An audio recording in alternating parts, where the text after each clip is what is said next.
apparently Jordan Peterson was supposed to go on secular, well, not secular talk, on Crystal, Kyle, Yogi, and friends, but then, then and friends and others, and yeah, but apparently he sort of bailed on them and said that I have a book tour or something, and I can't come, maybe later. So that was very sad, I think. I Well, don't know. his What was your assistant, take? his assistant Oh yeah, not told even them, told them like, yeah.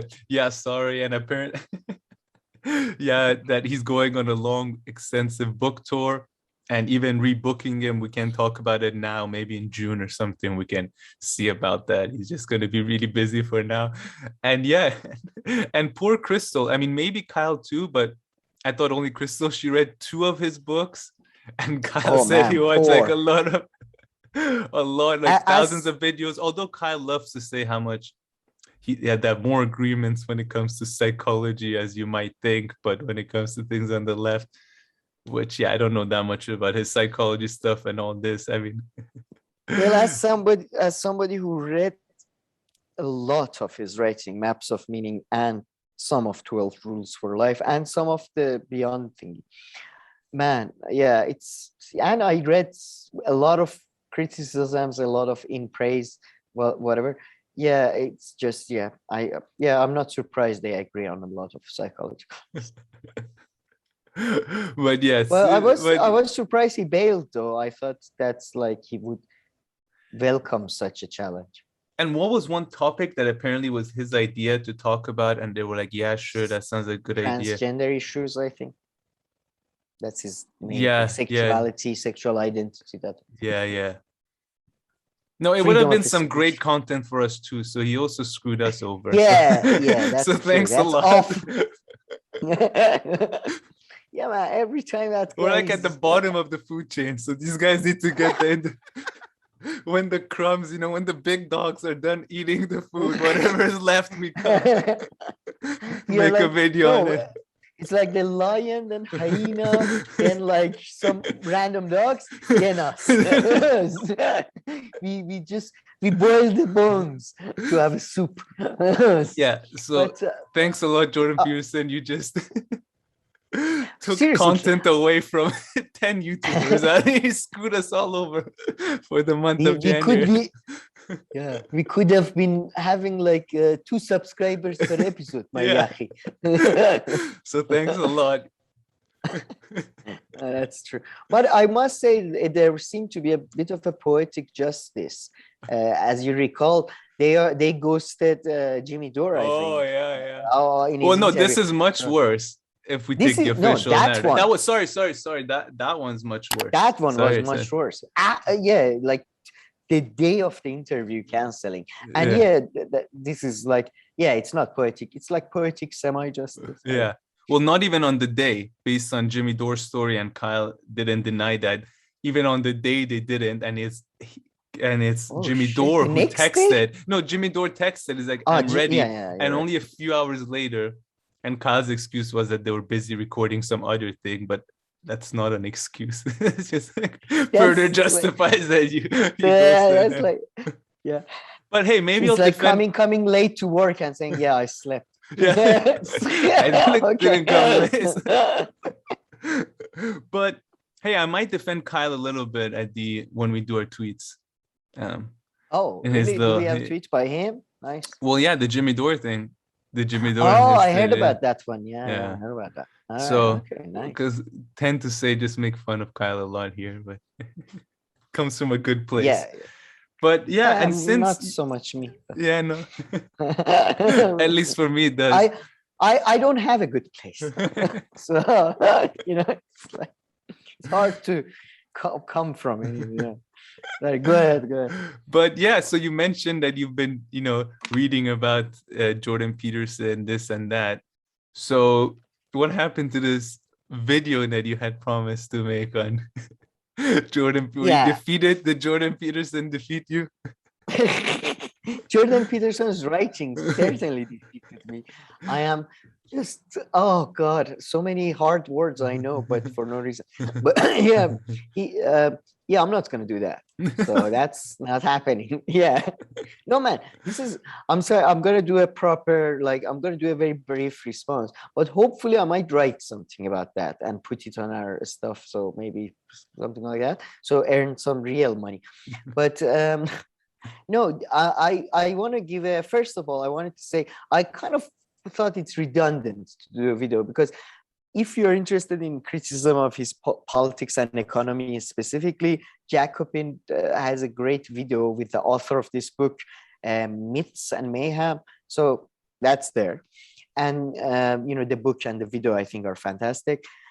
The book I only looked at. I'm going to watch that. You didn't tell me about that before. Myths and Mayhem. Oh, yeah, I think. And then if you're looking at psychology and philosophical stuff, Plastic Pill, I believe it's called. It's a fantastic channel on philosophy and stuff. They have a great video about Jordan Peterson versus Deleuze. Somebody who, by the way, I think surprising, and I guess maybe on purpose, he never mentioned in among his postmodern French things. But after reading a lot of his, and it was actually very useful, though. It made me go back and read a lot about metaphysics and ontology, because when you want to criticize someone, you want to criticize them properly, right? And you don't want to, you want to understand their thinking. You want to understand your enemy's thinking first before you attack, right? So, and the more I read of him, that's why I had to go back to metaphysics and ontology. The more I read him, the less I understood. And that's the thing. He doesn't have an ontology. He doesn't really. His ontology is it seems to me, I mean, the closest thing to ontology or metaphysics he has is Christian beliefs and his own interpretations. So he thinks his own interpretations are the concrete facts. Like, for example, he believes this is to be really true, that a snake image, that the snakes sort of it's an image of medicine from ancient times. That's a representation of DNA from ancient times. Like, that may have people with like psychedelics or something may have had a glimpse into or something.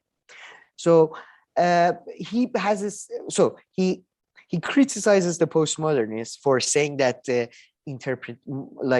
one thing can be interpreted in many different ways, right? But sometimes he says, oh, that's somewhat true, but then he goes back to the fact that his interpretation is true. So that's why I can't even, that's why I hated reading him, and I hate criticizing him even, because there is no consistency with him. He's somebody who changes methodologies, epistemologies, and he changes fields like every second. He moves on from history to neurology, and then suddenly goes from an interpretive method of approaching data to a very empirical way of approaching data, and he constantly builds a straw man, which is like Soviet Union is one big example.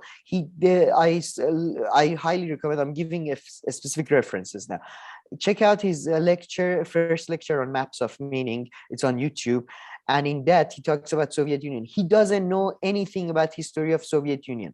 He has no knowledge of that, and he feels free to talk about it as if if he knows anything about it. He talks to Joe Rogan about it, another specific example, and he says, in these days, young people are not taught the horrors of the Soviet Union. These days, blah, blah, blah. You are not taught anything about history. I am sorry, but you don't know anything about history. And if you're making claims that he's making, you should have at least some knowledge of it, or at least have some references. He never references anything. Everything is presented when he says it. Everything is a fact. And then, besides a straw manning, I'm sorry, but he's a very, he's just extremely rude person, somebody who's so, and in my view, as a sort of rudeness is almost equal to evil for me. But he's extremely rude to people he wants to criticize. For example, Michel Foucault. a specific quote, a more reprehensible individual you could hardly ever discover or even dream of, no matter how twisted your imagination. I mean, Jacques Derrida most trenchantly formulated the anti-Western philosophy that is being pursued so assiduously by the radical left. I mean, this is just inaccurate. I mean, I'm sorry, but you don't know anything about history. You don't know anything about French post-modernist philosophers. Clearly, you have no knowledge of them. They didn't just come. I mean, the way he talks to Joe Rogan, he says that, yeah, by the 1960s, even the postmodernist Marxists had found out that you can't put up the charades. Marxism is so reprehensible in its actual form, so disgusting, as if like, what do you think was happening in 1950s and 60s around the world? What do you think was happening in India or in China or in America? I'm sorry, but this guy is just, he has no perspective. He's rude to the people he criticizes. He's a reductionist of the worst kind, reducing everything to, oh, look at the lobsters and how lobsters go about their life. Some analogies may be useful in a very context-specific examples, but we are not lobsters. We are humans. And the golden rule, he talks about the golden rule, largely credited Wilfredo Pareto, I believe, discovered it. And he discovered it how? He did a goddamn empirical study of all the land, I believe, in Italy and I think in Italy and sort of Central Europe somewhere. So, you know, he did an empirical study and then he said, yeah, we find this distribution. And then he made some, I believe, wrong conclusions based on that. So, you know, just saying that, yeah, there is this rule, there is this 80% rule, there is this rule, there is this rule. Okay, so what? Based on what and how should we deal with that rule?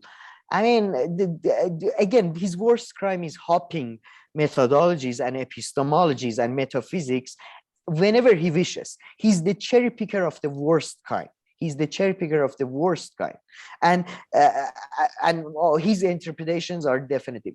And the reason why I think he's also probably not an honest actor is because he changes his, like when he's talking to some lads on a very small YouTube channel that are very meatheady and all that, he talks about how, oh, Disney is trying, you know, it's trying to say that in a society where men, if not enough men are, sorry, can you hear me? Yeah. Yeah, it's all good. I need to change my headphones soon. He says, yeah, he says that, yeah, in a society where a large number of men are not having sex, what happens? What do you think happens? More rape. What the fuck? What the hell is that? I'm sorry, but that's your thinking. Yeah. That's your thinking. And by the way, what is the society that sex? I mean, I'm sorry, but what is, like, how do we know? When did you study that? How many cases studies do you have? Man. What, because you had 2 clinical patients, now we have to believe you? And I looked at his studies as well. Most of his papers are about clinical studies to do with alcoholism and that type of thing. It's he's not who he pretends to be. He has no idea about history, philosophy, and he subscribes to a Jungian perspective that is in history and philosophy is largely dismissed because it's pretty much mysticism. There is no scientific basis for archetypes. Jung changes ideas about archetypes constantly. You might find it useful in your life. Some psychiatrists and psychologists might find it useful, but there is a significant number of psychologists, psychiatrists, historians, philosophers that dismiss that as mysticism and nonsense. So here's my 2 cents. Man, I gotta say, I'm not just saying this because I'm your co-host, but you guys know we always disagree on this show. Oh, okay, sorry about that. Sam has put on a different set of headphones now. But yeah, people on this channel know that all we do is argue about everything and anything. So I'm not just saying this because I'm your co-host, but everything that you said made complete sense to me and kind of like is just made me realize, like, in better ways, like kind of what from what I've seen, what I think about him. And also, I mean, I've also heard like other people make these other criticisms that you have.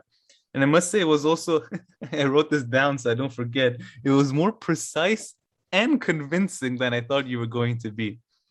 So, okay, so good job there. But yeah, in the past month, that makes one of us. So in the past month that, Jordan Peterson has entered our lives, so I've also read a little bit of his book. Okay, so I'm not claiming I read everything. I read a little bit. Book is 12 Rules of Life. I mean, that first chapter, Lobsters, is insane. And I've listened to another like 5 or 10 videos of his. So that's as far as I go. So yeah, I'm not an expert on everything he does from that, but based on what I have seen, everything that you say makes sense. And I've also heard, of course, others make this criticisms, and just like a few things I wanted to like that really resonated with me, what you said.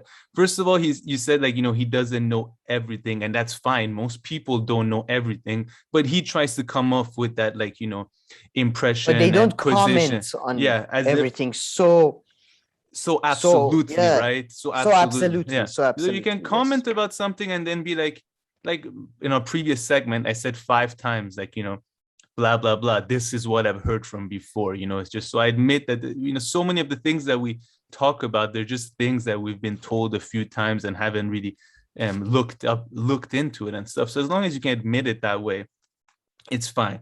But some of the other stuff that you said, when you were talking about ontology and all this, so I mean, I'll even make it more simple. I found them to change the meaning of words or like concepts without That's what providing I mean. where he comes up with that. And the easiest one that comes to my mind is that that Dr. Oz interview.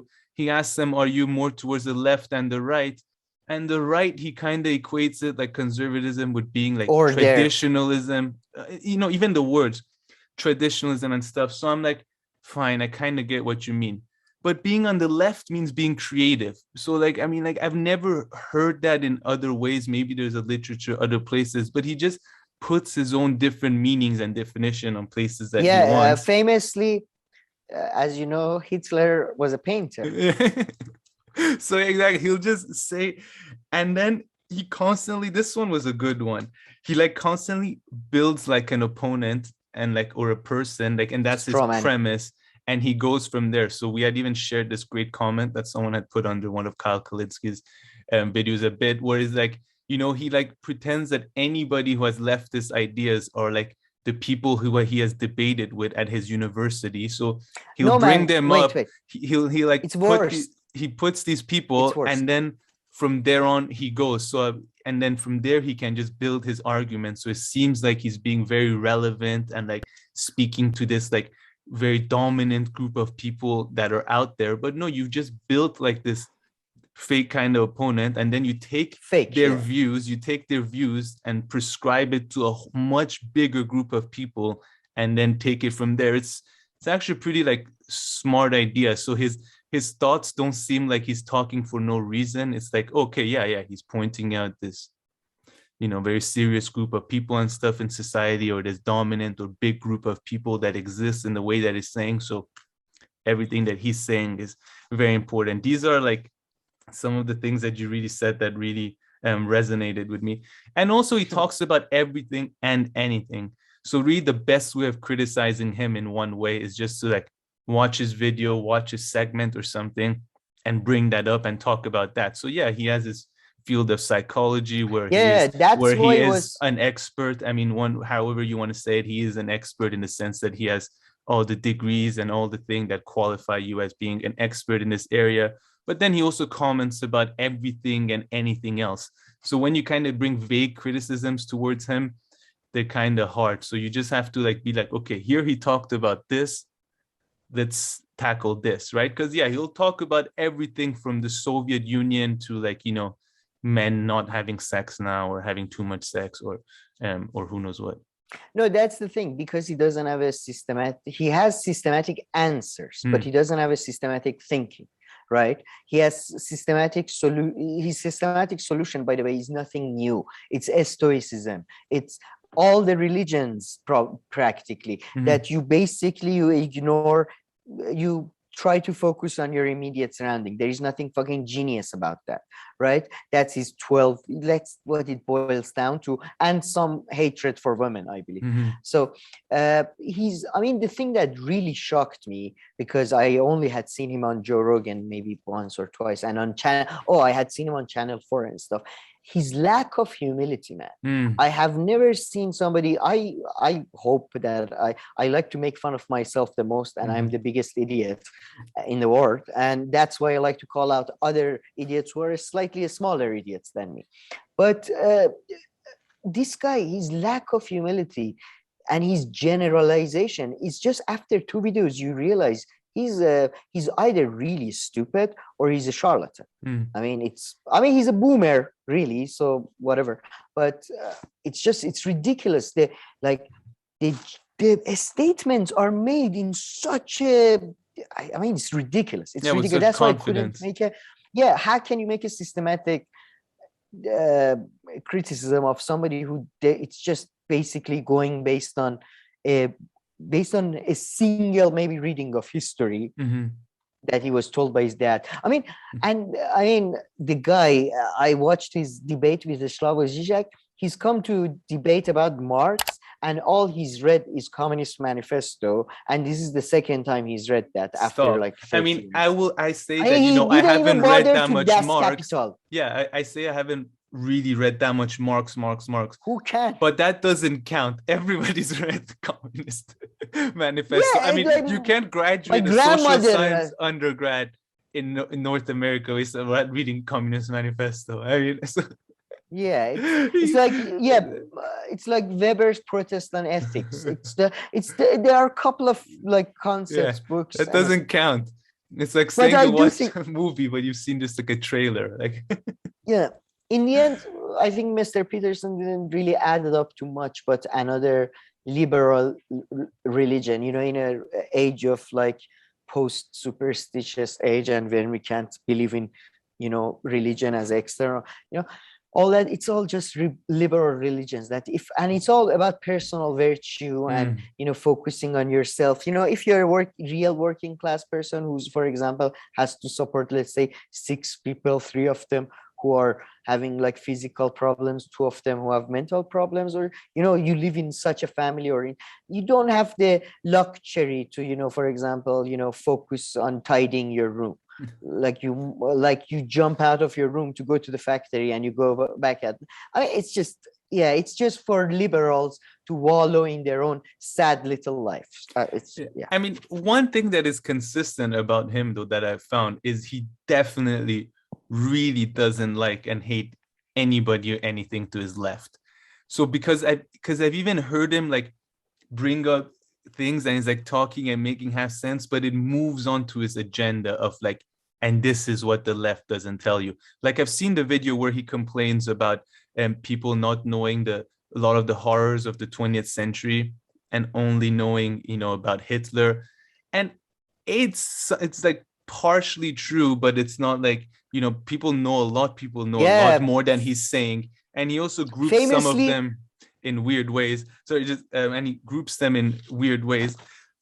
And then he, you know, I thought he was just making a kind of like argument against the educational system, I guess, not being that good and all that. But he kind of lays the blame of all that on the left. So like, and I don't know when the left has been in power, like in like US or Canada, to like come up with the educational system. I mean, but that's consistent in his things, that everything kind of leads to like, you know, utopian leftists who have kind of, you know, either not told you the truth or they've distorted it or they've ruined stuff. That's like one common aspect of a lot of his thinking and speaking, based on what I've seen. And it's complete nonsense. I mean, yes, the people love Stalin. They think he's fantastic. I mean, come on. Or like, left, or like, let me tell you something about Mao. I've been like into politics and leftist for 11, 12 years. The only time someone brought up the word Mao was Norman Finkelstein saying that how, you know, he fell into that cult when he was a kid. So, you know, he pretends that people on the left, you know, everyone's about Stalin and all this. So he constantly builds non-existent opponents, enemies. enemies. Bullshit. No, he talks about postmodernists saw that you can't defend Marxism anymore, so they shifted their Foucault and Derrida. All of these people were critical of Stalinism from very beginning, and he talks about he has that bit, this guy, man. He says, I read Foucault and I wasn't surprised. Anybody who does applied sciences knows that, when you do science, it's a mixture of social factors and, chemical imbalances and all that. And Foucault was writing in 1960s, you dimwit. He wasn't writing now. It's like me reading about Galileo now and saying, this idiot, he's saying that Earth moves around the sun. No shit, Sherlock. Of course I know that. What are you talking about? Do you not understand how history works? So it's just, just complete nonsense, waste of my time. Although it did lead to me reading a lot about ontology again. So that was good. And finding my hatred for dialectics bubbled up. And that was nice. One of the fairest pushbacks that I've heard, like some of his advice, like some of his self-help books and stuff, they've helped me and they've helped other people. Fine. Again, if that is the case and me. stuff, that's good. I don't find the stuff that he says to be that amazing, but sure, if he did, but everything else, so you can separate that from him. But a lot of the social and things that he comments on, to me, he just seems like he has this big agenda always, and then he just moves and twists everything into that, and he can talk to you and argue with you forever. He's obviously good at that, and he says like crazy stuff, in this Vice interview. The Vice interview was weird too, but he started talking about, men and women, now that they started working together, what's happened? Sexual harassment. So do you think men and women can work together? And you're like, what? Now that I've thought about it, I know how it's bullshit, but like on the spot, I can see how like you'd be got for a second with that. You'll be like, wait, what is he thinking? So wait, now, men and women, can they work? It has nothing to do as if sexual harassment or bad things didn't happen before men and women were together in an office, or anything else you can say to kind of counter his sexual point. harassment is only he's the sad, again, watch astrology is fun for me. Watching Police Academy is fun for me. Watching shitty action movies, fun for me. I don't pretend it's science. I don't pretend it's rational. I don't pretend it's logic of the world. And I don't take life advice from it. That's the thing. This guy, that's the thing. If he was just talking like one of us had a YouTube channel, that would be good. He claims, to have this knowledge that, Jesus. Anyway, but I was surprised at how much I hated him. It is just evil. Like, it's just the way I hate that Jungian mysticism always, but I didn't think it would be that bad.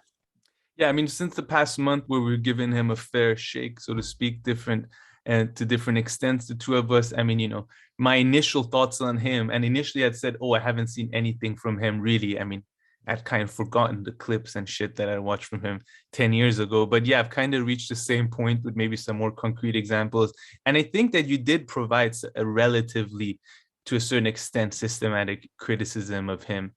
At least I think there. So I would love if some other people who are watching the video let us know in the comment section, if there's still stuff that we're missing about him, if we're still being unfair in some like, ways, and what. This episode is me going after old men first, like me just picking fights with older men who are far more accomplished and respected than I am. So, but good, I like it. But before we move on here, let me just say one thing, literally one word that you said that I don't agree on, is that you said, he's a boomer. And I don't understand this criticism of saying someone is a boomer. That's just referring to people born between a particular time. So sure, there were overall ideologies, but not everybody is the same. So just like, I've heard others say that too. Right. It's like I'm like, okay, so the person I get was born between this year and this year. Now that I've noted that down, what more is there to say? Okay, all right. That was, yeah, making fun of someone is not, but I would say age is a slightly different though, in that you can say people are, influenced by, like, there are some, I mean, I accept. It was wrong of me to do that, but you can see some like commonalities of people of certain generations. No, But yeah, definitely okay, there are we some get it. trends. We get it. You had a cool grandpa. Your grandpa No, was a cool boomer. no. But the reason I say this is I was just watching a video yesterday or this morning, and someone said that, and I got pissed off with that. So it was like fresh in my mind. So as soon as you said the word boomer, I forgot everything else you said after. Sam, you cut this. You say that. Say boomer one more time. Go ahead. I dare you. But okay. I mean, Jordan Peterson is fun. So, I mean, I think I'll still watch some stuff with him every now and then. Once you've recovered, maybe I'll give you a week or two, and we'll come back. After the first wave of shock of some of the stuff he says that you just go, what? Then, it becomes fun because this is just for comedy at that point. Yeah.